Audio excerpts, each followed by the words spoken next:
Jazzcast Pros.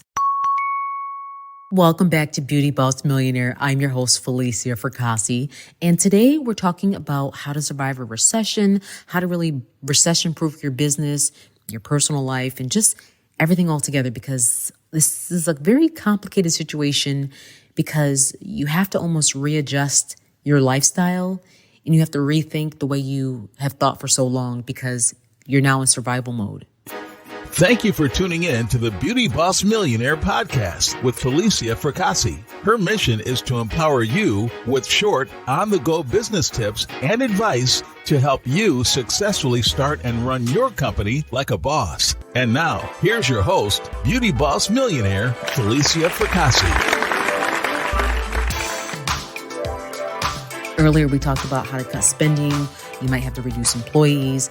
Even your personal spending is very important. You know, a lot of times I see people, they're going out to eat. My husband and I, we have plenty of money, but we're very wise on what we do. So, we used to actually go out to eat like maybe 4 times a week. Now we're down to just maybe once a week. I mean, that's what's sustainable for us. And then for my other friend, her husband is a millionaire.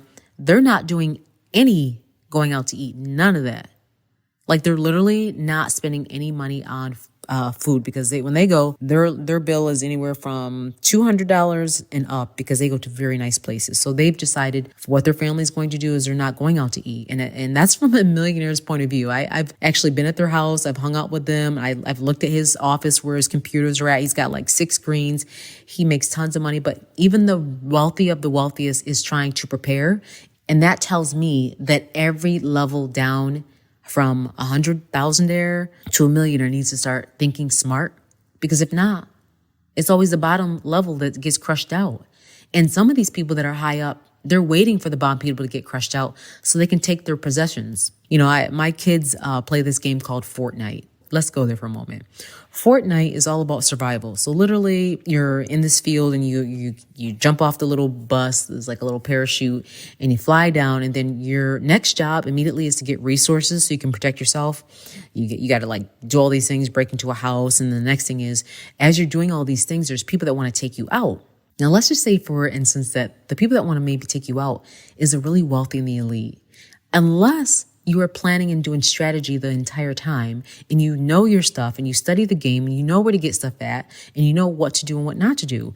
And so this whole game goes on, and hopefully you can be down to the one of the fewest players to get like a really good spot, 1, 2, or 3. And unfortunately, the ones that do die during something called the storm, because you get really weak during the storm, that's what a recession in my mind is. When you die, what happens is that all the resources, all the things that you've worked so hard in your life on this game is now available for the next person to collect. So literally you die, and then you can see your guns, you can see all your little supplies that you normally use to survive. They take it all. And that's really kind of how it is in real life. And that's how it's going to be during this recession. People are waiting for us to give up, lose our energy and stamina, lose our fighting power. So it's really important that you listen closely so we can figure out how we can survive this recession as a team. You're not alone. I don't want you to feel like you're alone. I'm here to guide you through it. I really try my best to break things down and make it easy to understand so you know what to do. All right, so let's get right into it. Let's look at your business. In your business, whatever your business is, ask yourself, is there anything you can add on a service? Or is there anything else that you maybe don't normally offer that you can start offering to start making up for those dry months, those days where it's slow, those months where it's slow, those weeks? Because there's going to be some times where it might be slow for a week, and it could crush you because you're thinking, what happened to this money? It normally is this amount of dollars, and now we're down to this little amount of dollars. How am I going to pay everybody? How am I going to survive? There's no profit left for me. I still have rent and bills to pay. So this is the time where you have to think of creatively what you can add on to the service or what you don't normally offer, or just kind of really be creative. Like, for example, at my salon spa, I actually forgot to tell you guys about this. I took over a whole salon. I'll talk about that later on. That's what I meant to tell everybody. All right, we're going to get back to that. I'm going to get back to this. So basically, I've been telling everybody at my stores, what services can you offer that you have not? You have to literally have a meeting with everyone, or if it's just a few of y'all, have a meeting about what services you can be charging for that you need to charge for. Because if you don't, Money's going to walk out the door. They're either spending it somewhere else or they don't. You always got to ask. Even if they say no, 10 people say no, 2 people say yes. You're up 2 people. And that 2 people a week can get you what you need to make it to the next level, to make it to that next round, to survive this pandemic and recession. The next thing that I really want to focus on is checking your weekly statements, your daily statements, checking your balance sheet. If you're not really good with math, you're not really good with numbers, that's fine. We're all not good at something. You need to have someone that can maybe show you, or just start looking at your bank account in detail every week. See what you're really start micromanaging, as I joke around and say, or fine combing, looking at your finances, looking at who's profitable. I'm pulling reports that I used to pull back in the day when I first started. I'm pulling those reports again.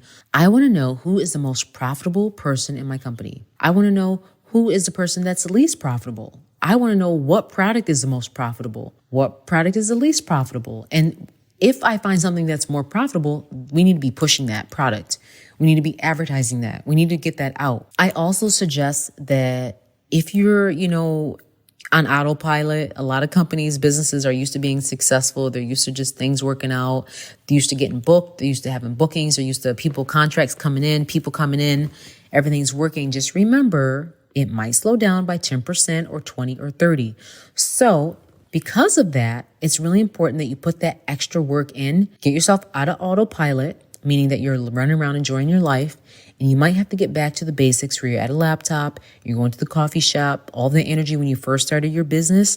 You need to be putting that same energy back into your business. So you're watching things more carefully. You're watching spending more carefully. Literally, I have some business owners that give their employees business cards and they're spending money where they shouldn't be spending money. I've seen it so many times. That's why I'm really careful with this whole business cards. They spend money on something they should not be spending it on, and it's costing the company money.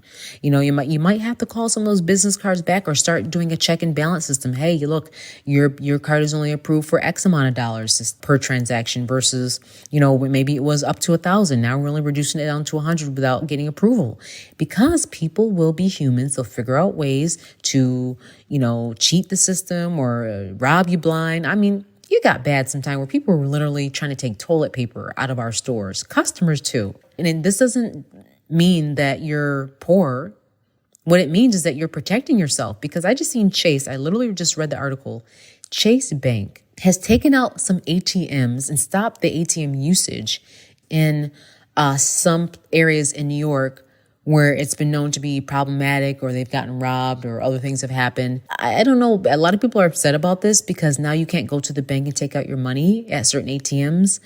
I don't really want to get into the whole political back and forth about why I think that's happening, but I will say that those companies are already doing it.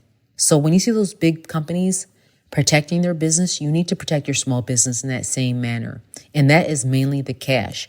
Cash is what you're protecting. You have to be watching the transactions. You may let everybody cash out. Now you need to maybe just start watching all the money yourself. There's little things that you're going to have to start doing differently that you never did before.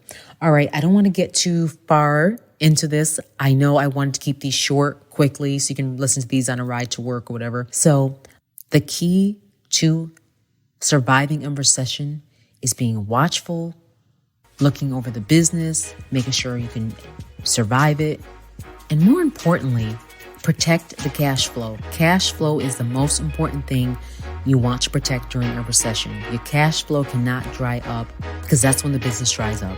We're going to get into this next on the next episode of Beauty Boss Millionaire. Stay tuned.